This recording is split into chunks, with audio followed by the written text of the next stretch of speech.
जोशीमठ में राहत कार्य को लेकर सीएम करेंगे समीक्षा बैठक। दोपहर 1 बजे सचिवालय में करेंगे बैठक। अधिकारियों से लेंगे राहत काम की रिपोर्ट।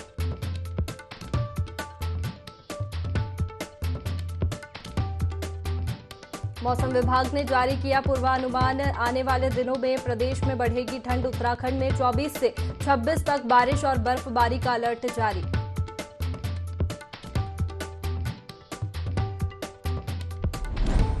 हल्द्वानी पहुंचे उत्तर प्रदेश के पूर्व मुख्यमंत्री अखिलेश यादव। सरकार पर लगाए गंभीर आरोप। कहा, मुनाफे के लिए पर्यावरण से खिलवाड़ कर रही सरकार।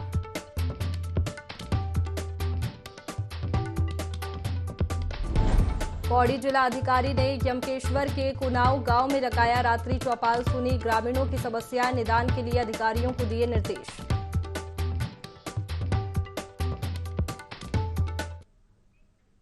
नमस्कार, आप देख रहे हैं देवभूमि लाइव। मैं हूं आपके साथ में वैष्णवी और खबर की शुरुआत करेंगे देहरादून से, जहां जोशीमठ के हालात पर समीक्षा बैठक होगी।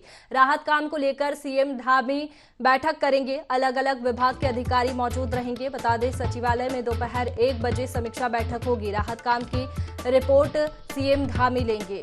तो सीएम धामी लगातार राहत काम को लेकर अपडेट ले रहे हैं। जोशीमठ का अपडेट लगातार सीएम पुष्कर सिंह धामी ले रहे हैं और इसी बीच जोशीमठ के हालात पर समीक्षा बैठक भी होगी। राहत काम को लेकर सीएम धामी बैठक करेंगे। अलग अलग विभाग के अधिकारी मौजूद रहेंगे। सचिवालय में दोपहर 1 बजे समीक्षा बैठक होगी, जिसमें राहत काम की रिपोर्ट सीएम पुष्कर सिंह धामी लेंगे।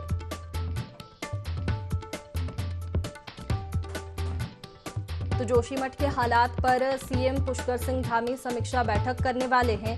राहत काम को लेकर सीएम धामी ये बैठक करेंगे। अलग अलग विभाग के अधिकारी भी इसमें मौजूद रहेंगे और इसके साथ ही सचिवालय में दोपहर 1 बजे ये समीक्षा बैठक शुरू होगी, जिसमें राहत काम की रिपोर्ट सीएम धामी लेंगे। ज्यादा जानकारी लेंगे हमारे सहयोगी आकाश हमारे साथ जुड़ गए हैं। आकाश, जोशीमठ को लेकर सीएम पुष्कर सिंह धामी लगातार अपडेट्स ले रहे हैं और इस बीच अब समीक्षा बैठक भी होने वाली है। देखिए, बिल्कुल जिस तरीके से कह सकते हैं कि लगातार मुख्यमंत्री जोशीमठ को लेकर काफ़ी गंभीर हैं और ऐसे में अब सरकार की प्रायोरिटी पूरी तरीके से जोशीमठ को लेकर के ही है। और यही वजह है कि मुख्यमंत्री ने पिछले अगर हम बात करें तो शनिवार और शुक्रवार 2 दिन जो है समीक्षा बैठक जोशीमठ को लेकर के की थी और आज फिर से जो है मुख्यमंत्री एक बार फिर जो 1 बजे तकरीबन 1 बजे जोशीमठ के जो हालात हैं उसको लेकर के जो है बैठक करने जा रहे हैं, जिसमें तमाम जो विभागों से जुड़े हुए अधिकारी हैं वो एक तरीके से मौजूद रहेंगे। लगातार सरकार की कोशिश है कि किस तरीके से विस्थापन की व्यवस्था की जाए। कल भी अगर हम बात करें तो जो जिलाधिकारी चमोली है उनके वो एक तरीके से जो तमाम जगहों चिन्हित की गई हैं विस्थापन के लिए, उन जगहों पर उन्होंने निरीक्षण किया था। तमाम भूमि का उन्होंने देखा था कि किस तरीके से वहाँ पर विस्थापन लोगों का हो सकता है। बाकायदा तमाम जो वैज्ञानिक हैं या फिर और भी एक्सपर्ट लोग हैं उनको वहाँ पर लेकर के जो है वो गए थे और इससे में कहा गया है कि इस पूरी जो चिन्हीकरण की जो जमीन चिन्हित की गई है इन तमाम जगहों की जो रिपोर्ट है वो तैयार की जाए कि किस तरीके की यहाँ पे कैरिंग कैपेसिटी है, क्या कुछ यहाँ पर विस्थापन की व्यवस्था हो सकती है, कैसे यहाँ पर लोगों को बसाया जा सकता है। ये तमाम पहलुओं पर कहीं ना कहीं कल जिलाधिकारी की तरफ से देखा गया था। तो माना जा रहा है कि आज मुख्यमंत्री जब 1 बजे इस समीक्षा बैठक करेंगे तो तमाम चीज़ों के बारे में जिक्र कर सकते हैं कि किस तरीके की रिपोर्ट वहाँ पर रही है, विस्थापन की व्यवस्था क्या कुछ की जा रही है। लगातार ठंड के चलते मुख्यमंत्री ने ये निर्देश दिए थे कि चाहे अलाव की व्यवस्था हो या हीटर की व्यवस्था हो, ऐसे प्रभावित क्षेत्रों में किया जाए जहाँ पर लोगों को रखा गया है। तो निश्चित तौर पर कहीं ना कहीं लगातार मुख्यमंत्री की प्रायोरिटी में एक तरीके से जोशीमठ है और ऐसी को लेकर के लगातार मुख्यमंत्री पल पल की अपडेट वहां से ले रहे हैं। लगातार हालातों पर नजर बनाए हुए हैं। राहत रिपोर्ट वहां पर ली जा रही है, किस तरीके से वहां पर काम किया जा रहा है और कह सकते हैं कि आने वाले समय में क्या कुछ मदद जो है प्रभावित परिवारों को दी जा सकती है। उन तमाम चीज़ों को लेकर के जो है आज समीक्षा बैठक में चर्चा होगी और निश्चित तौर पर कहीं ना कहीं लगातार सरकार की भी कोशिश है और एक तरीके से कि केंद्र से भी सहयोग लिया जाए। तो केंद्र से सहयोग लेने के लिए भी लगातार पल पल जो तमाम अधिकारी वो रिपोर्ट तैयार कर रहे हैं, जिसके बाद केंद्र के पास वो रिपोर्ट रखी जाएगी और एक तरीके से कोशिश की जाएगी कि केंद्र भी जो है इस दुख की घड़ी में जो जोशीमठ को बसाने का प्रयास किया जा रहा है लगातार कि किस तरीके से नया जोशीमठ बसाया जाए, वहाँ पर जो प्रभावित परिवारों में किस तरह के विस्थापन किया जाए, तो उन तमाम चीज़ों के लिए जो है केंद्र से भी सहयोग मांगा जाए। जी बिल्कुल आकाश, पल पल की अपडेट्स जोशीमठ को लेकर सीएम पुष्कर सिंह धामी ले रहे हैं। आप बने रहिए हमारे साथ में, आगे और भी जानकारी आपसे लेंगे। आगे बढ़ेंगे, अगली खबर है देहरादून से, जहां उत्तराखंड ने बारिश बर्फबारी का अलर्ट जारी है। मौसम विभाग ने ये पूर्वानुमान जारी किया। ऊंचाई वाले इलाकों में बर्फबारी होगी। चमोली, रुद्रप्रयाग और पिथौरागढ़ में अलर्ट है। 24 से 26 तक बारिश बर्फबारी का अलर्ट है। आने वाले दिनों में प्रदेश में ठंड बढ़ेगी। तो उत्तराखंड में बारिश और बर्फबारी का अलर्ट जारी किया गया है। ऊंचाई वाले इलाकों में बर्फबारी होगी। चमोली, रुद्रप्रयाग और पिथौरागढ़ में अलर्ट है। चलिए ज्यादा जानकारी लेंगे, हमारे सहयोगी आकाश लगातार हमारे साथ बने हुए हैं। आकाश, मौसम को लेकर क्या अपडेट है? देखिए, बिल्कुल मौसम विभाग ने पूर्वानुमान जारी किया गया, जिसमें कहा गया है कि 24 से 26 तारीख तक पहाड़ी जो क्षेत्र हैं वहाँ पर बारिश और बर्फबारी देखने को मिलेगी, जिसमें अधिकतर जो इलाका है वो पिथौरागढ़ जिला हो या फिर चमोली और रुद्रप्रयाग, ये ऐसे जिले हैं जहाँ पर अलर्ट जारी किया गया है कि यहाँ पर भारी बर्फबारी देखने को मिल सकती है। साथ ही साथ तो जो मैदानी क्षेत्र है वहाँ पर बरसात जो है देखने को मिलेगी, जिसकी वजह से जो तापमान है उसमें भी एक तरीके से गिरावट दर्ज की जाएगी, जिससे कि ठंड एक तरीके से बढ़ सकती है। निश्चित तौर पर कहीं ना कहीं लगातार पिछले कुछ दिन पहले भी हमने देखा था कि जो मौसम विभाग ने अलर्ट जारी किया था, उसके बाद से जो पहाड़ी क्षेत्र है वहाँ पर बर्फबारी देखने को मिली थी। 2500 फीट के ऊपर की जो पहाड़ियाँ हैं वहाँ पर जो बर्फबारी है वो लगातार वहाँ पर देखने को मिली थी। चाहे केदारनाथ की बात की जाए, उत्तरकाशी की बात की जाए, चमोली हो या रुद्रप्रयाग हो, ये तमाम जगहों पर जो है बर्फबारी देखने को मिली थी। और एक बार फिर से मौसम विभाग ने अलर्ट जारी किया है, जिसके बाद से कहीं ना कहीं जो प्रशासन है वो भी एक तरीके से अलर्ट हुआ है निश्चित तौर पर, क्योंकि अगर बर्फबारी अधिक संख्या में देखने को मिलेगी तो सही बात है कि कहीं रास्ते मार्ग उससे बाधित होते हैं, तो उसको किस तरीके से उन रास्ते मार्गों को खोला जाए, इन तमाम जो व्यवस्था है वो की जा रही है। प्रशासन भी एक तरीके से अलर्ट मोड में कहीं ना कहीं नजर आएगा। और निश्चित तौर पर कहीं ना कहीं कह सकते हैं कि जो किसान है उनके लिए भी एक राहत भरी खबर है, जो काफी लंबे समय से बारिश और बर्फबारी की आस देख रहे थे, उनको कहीं ना कहीं थोड़ी राहत जो है जो कुछ दिन पहले बर्फबारी बारिश हुई थी उससे मिली थी। और एक बार फिर से जो मौसम विभाग ने पूर्वानुमान जारी किया है, उसके बाद से कहीं ना कहीं एक बड़ी राहत जो है उन किसानों को भी मिल सकती है। आकाश, मौसम में लगातार बदलाव देखने को मिल रहा है, तो जोशीमठ की क्या स्थिति है? बिल्कुल, देखिए जोशीमठ में भी कहीं ना कहीं अगर हम बात करें तो मौसम विभाग ने जो अलर्ट जारी किया है उसमें चमोली जिले को लेकर के अलर्ट जारी किया गया कि वहाँ पर भी बारिश और बर्फबारी देखने को मिल सकती है। और इसी को लेकर के जोशीमठ जो है चमोली जिले में ही आता है। पिछली बार भी वहाँ पर बर्फबारी और बारिश देखने को मिली थी, जिसकी वजह से कहीं ना कहीं ठंड काफी बढ़ी थी। और निश्चित तौर पर कहीं ना कहीं लोगों के लिए तमाम जो व्यवस्था है प्रशासन की तरफ से भी की गई थी। और खुद मुख्यमंत्री ने जब बैठक की थी तो ये निर्देश दिया था कि ठंड को देखते हुए एक तरीके से तमाम जो व्यवस्था है वो प्रशासन वहाँ पर करे, जिसमें चाहे अलाव की व्यवस्था हो या फिर गर्म कपड़ों की व्यवस्था हो या उसके अलावा चाहे हीटर की व्यवस्था हो, तमाम चीजें वहाँ पर निर्देश मुख्यमंत्री ने जिलाधिकारी को दिए थे। और आज भी जिस तरीके से मौसम विभाग ने अलर्ट जारी किया तो उसको लेकर भी प्रशासन को ये कहा गया है कि तमाम जो व्यवस्था है वहाँ पर एक तरीके से जिला प्रशासन करे, जिससे कि जो प्रभावित परिवार है उन्हें किसी प्रकार की परेशानी का सामना न करना पड़े। जी चलिए आकाश, बहुत शुक्रिया तमाम जानकारी के लिए। आगे बढ़ेंगे, अगली खबर है सितारगंज पुलिस ने शक्ति फार्म सुरेंद्र नगर में महिलाओं के साथ एक बैठक की। बैठक के दौरान महिलाओं को गौरा शक्ति ऐप और उत्तराखंड पुलिस ऐप के बारे में विस्तार से जानकारी दी गई। सितारगंज गौरा शक्ति ऐप प्रभारी ज्योति शर्मा ने गौरा शक्ति ऐप और उत्तराखंड पुलिस ऐप के बारे में महिलाओं को विस्तार से जानकारी दी।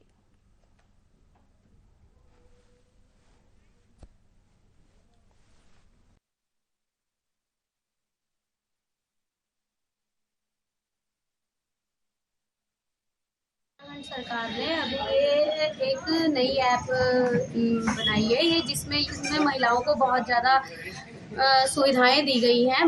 महिलाओं के लिए पहले 112 नंबर चलाया गया था और एक उत्तराखंड पुलिस ऐप है जिसमें कि गौरा शक्ति ऐप है। गौरा शक्ति ऐप सिर्फ महिलाओं के लिए है और उत्तराखंड पुलिस ऐप को पुरुष और महिलाएं दोनों ही इसको इस्तेमाल कर सकते हैं। और जो गौरा शक्ति ऐप है, गौरा शक्ति ऐप की बहुत सारी उसमें महिलाओं के लिए इस्तेमाल करने के लिए बहुत अच्छी है। आपके लिए पूरे उत्तराखंड में, यूपी में आप कहीं भी चले जाइए, आप अपनी शिकायत उसमें दर्ज कर सकते हैं।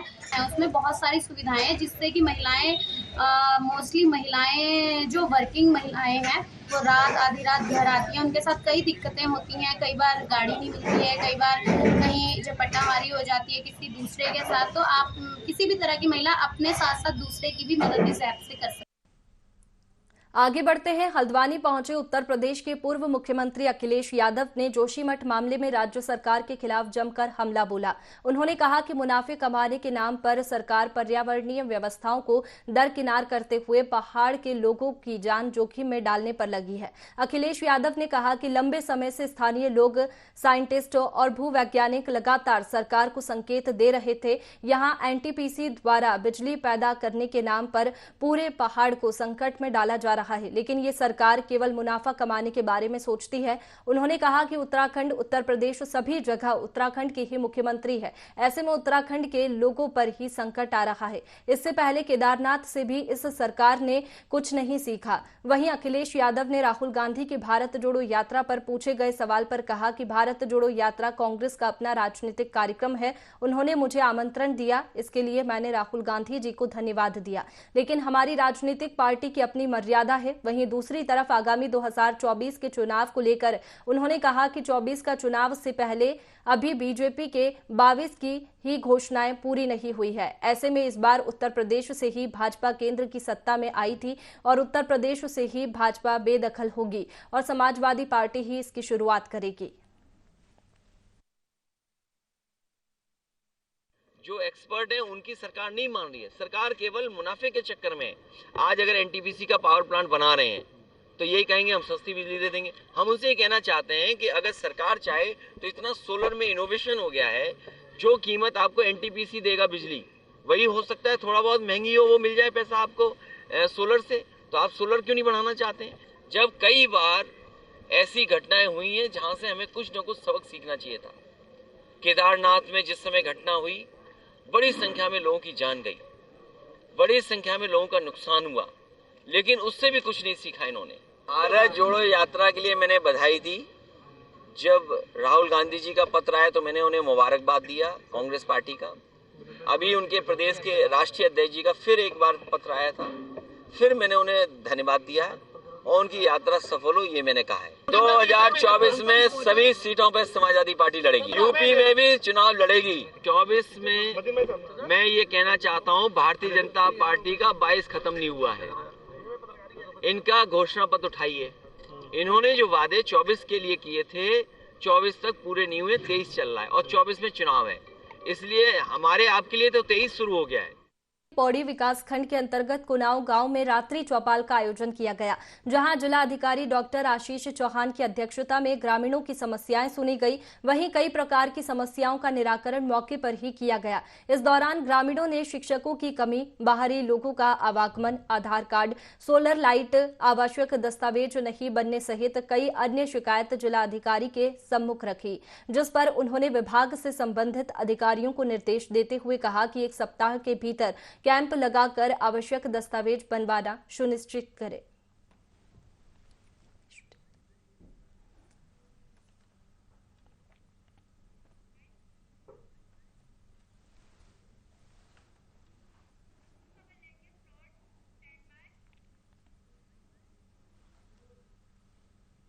आगे बढ़ते हैं। उत्तराखंड के हरिद्वार में मुस्लिम फंड के नाम पर धोखाधड़ी का मामला सामने आया है। यहां बीते कई सालों से कोतवाली ज्वालापुर क्षेत्र में मुस्लिम फंड संचालित करने वाला एक आरोपी 22,000 लोगों के करोड़ों रुपए लेकर फरार हो गया, जिसके बाद पीड़ित लोग न्याय की गुहार लेकर कोतवाली पहुंचे और आरोपी की गिरफ्तारी की मांग की। बताया जा रहा है कि ज्वालापुर क्षेत्र में कबीर म्यूचुअल बेनिफिट निधि लिमिटेड के नाम पर लोगों से करोड़ों रुपए जमा करवाए गए। अब पता चला कि आरोपी फरार हो गया है, जिसकी तलाश में पुलिस जुट गई है।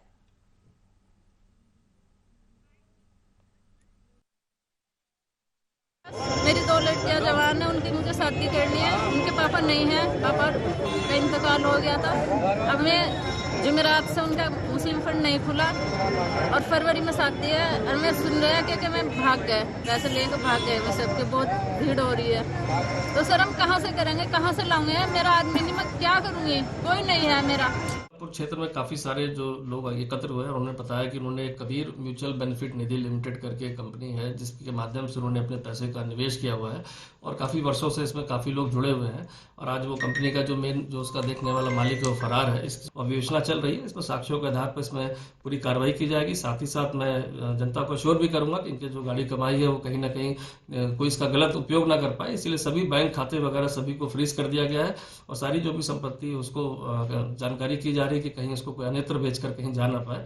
तो अभी प्राथमिक रूप से इसमें जो कार्रवाई शुरू हो गई है, गिरफ्तारी उपरांत ही पता चल पाएगा किन परिस्थितियों में और ये सब कार्रवाई, ये जो कांड हुआ है ये क्यों हुआ है और साथ ही साथ इसके पीछे अन्य कोई लोग भी तो नहीं षड्यंत्र में, इसका भी पता लगाया जाएगा। चंपावत के बनबसा थाने को देश के 16,000 पुलिस थानों में से बेहतरीन काम करने के लिए तृतीय श्रेणी पर पुरस्कृत किया गया। बता दें कि महानिरीक्षक सम्मेलन 2023 में गृह मंत्री अमित शाह ने प्रशंसा प्रमाण पत्र के साथ सम्मानित किया है। दरअसल पुलिस स्टेशनों को विभिन्न 165 मापदंडों के आधार पर आंका गया। साथ ही पुलिस स्टेशन के बारे में फीडबैक अर्जित करके ही थानों को पुरस्कृत किया गया। वहीं इस उपलब्धि पर मुख्यमंत्री पुष्कर सिंह धामी ने समस्त उत्तराखंड पुलिस परिवार को शुभकामनाएं दी है। साथ ही पुलिस अधीक्षक देवेंद्र पीचा ने मौके पर खुशी जाहिर की है। हर्ष का विषय है, ये गौरव का विषय है, ये बताते हुए कि कल माननीय गृह मंत्री जी भारत सरकार के द्वारा हमारे जनपद के थाना बनबसा को भारत के 16,000 थानों में तीसरा स्थान देते हुए उनको कल सम्मानित किया गया, जिसमें हमारे एसओ बनबसा ने जाकर वहां पर माननीय मंत्री जी के हाथों से वो पुरस्कार ग्रहण किया है। ये न केवल हमारे लिए बल्कि पूरे जनपद के लिए, पूरा उत्तराखंड पुलिस के लिए गौरव का विषय है, जिसके लिए माननीय डीजीपी महोदय, आईजी महोदय सभी ने इसके लिए हमें बधाई भी दी है।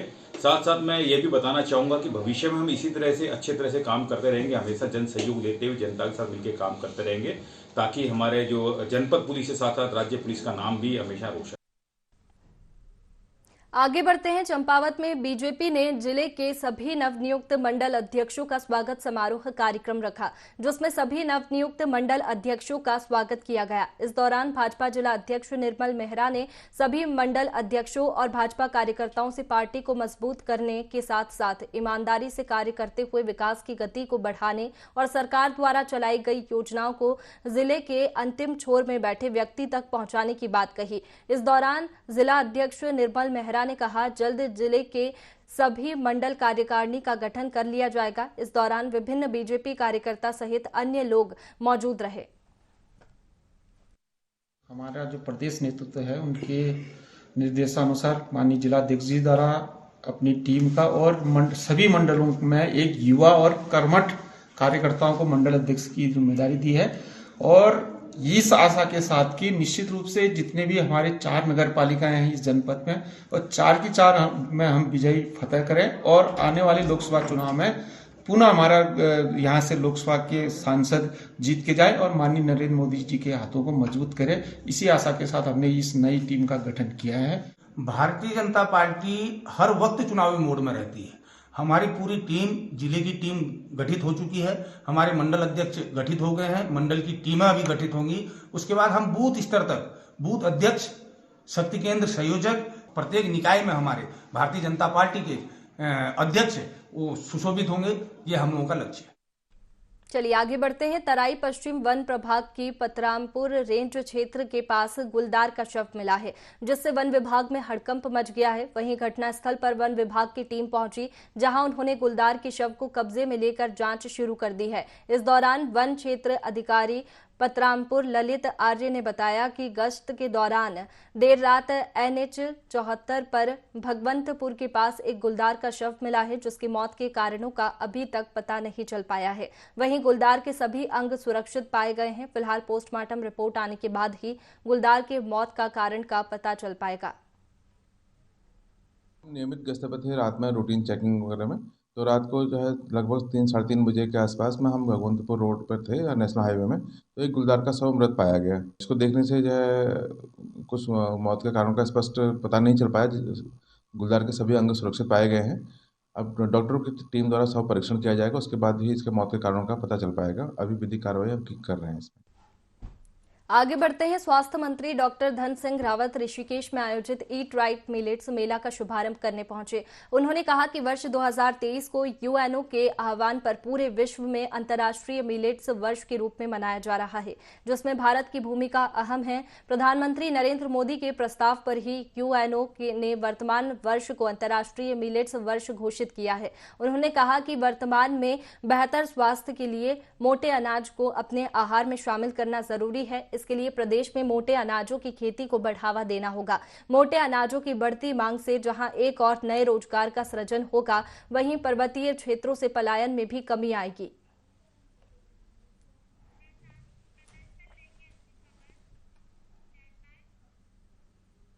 चलिए आगे बढ़ेंगे। चंपावत में पिछले 3 महीने से बारिश न होने से किसानों को मुसीबतों का सामना करना पड़ रहा है। किसानों की फसलें पूरी तरह से सूख चुकी है। किसानों ने सरकार और प्रशासन से जिले के पर्वतीय क्षेत्रों को सूखाग्रस्त घोषित करने की मांग की है। जिला किसान यूनियन के जिला अध्यक्ष ने कहा कि क्षेत्र में सिंचाई की पूरी व्यवस्था नहीं है, जिससे पहले ही लोगों को लाखों का नुकसान हो चुका है। साथ ही बताया जा रहा है कि पर्वतीय क्षेत्र में किसान बड़ी मुश्किलों के साथ खेती करते हैं। ऐसे में जंगली जानवरों, आपदा, पाले और सूखे की मार से किसान कृषि ऋण भी नहीं चुका पा रहे हैं। उन्होंने सरकार से फसल बीमा की राशि बढ़ाने और कृषि ऋण को माफ करने की मांग की। वहीं किसानों का कहना है कि अगर सरकार ने किसानों की मांग पर गौर नहीं किया तो वह उग्र आंदोलन के लिए बाध्य होंगे। आप देख रहे हैं पिछले 3 महीने से बारिश की एक बूंद भी नहीं हुई और ये पहाड़ी क्षेत्र का एक सबसे बड़ा पिछड़ने का सबसे बड़ा कारण है कि कभी यहाँ अतिवृष्टि होती है तो कभी सूखाग्रस्त होता है। आप देख रहे हैं कि सूखा पड़ा हुआ है। मैंने इससे पहले भी 1-2 बार पेपरों के माध्यम से ये याद दिलाने गवर्नमेंट तक ये पहुँचाने की बात की कि यहाँ पर जो है गेहूं की फसल हो, चाहे लोगों का जो इस समय सब्जियां होती हैं, प्याज, लहसुन है, तो हम ये मांग करते हैं कि लोगों को इसका गवर्नमेंट को इस ओर ध्यान देना चाहिए और लोगों की समस्याओं को जो है ध्यान में रखते हुए उस पर जो है अमल करना चाहिए। किसानों ने लोन लिया है, सबसे पहले वो माफ। दूसरी बात, जो इस समय किसानों ने कैश क्रॉप लगा रखी है अपने खेतों में, वहाँ वो पूरी तरह सूख गया है। जो भी पूरा इलाका चंपावत जिले की मैं बात करूंगा, तराई को छोड़कर, तो वहाँ जो ये किसान है जो लोन धारक है, इनको सहायता मिलनी चाहिए। पूरा जिला सूखाग्रस्त हो। चंपावत में एफएसएसओ श्याम बहादुर थापा के नेतृत्व में फायर कर्मियों ने मॉक ड्रिल आयोजित की, जिसमें राजस्व निरीक्षक और उप निरीक्षकों को आग लगने की घटना पर अग्निशमन उपायों की जानकारी दी गई। साथ ही साथ अग्निशमन और आपदा उपकरणों की कार्यशैली से अवगत कराया गया।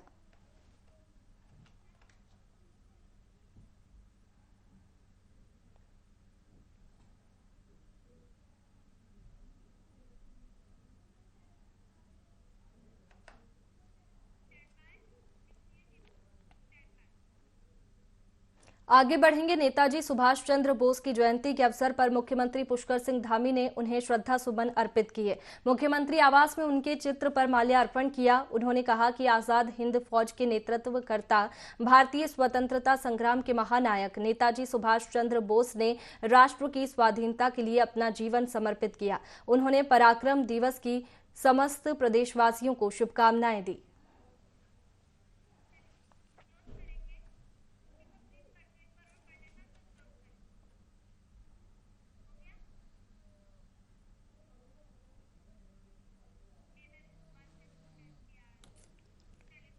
तो नेताजी सुभाष चंद्र बोस की जयंती के अवसर पर मुख्यमंत्री पुष्कर सिंह धामी ने उन्हें श्रद्धा सुमन अर्पित किए।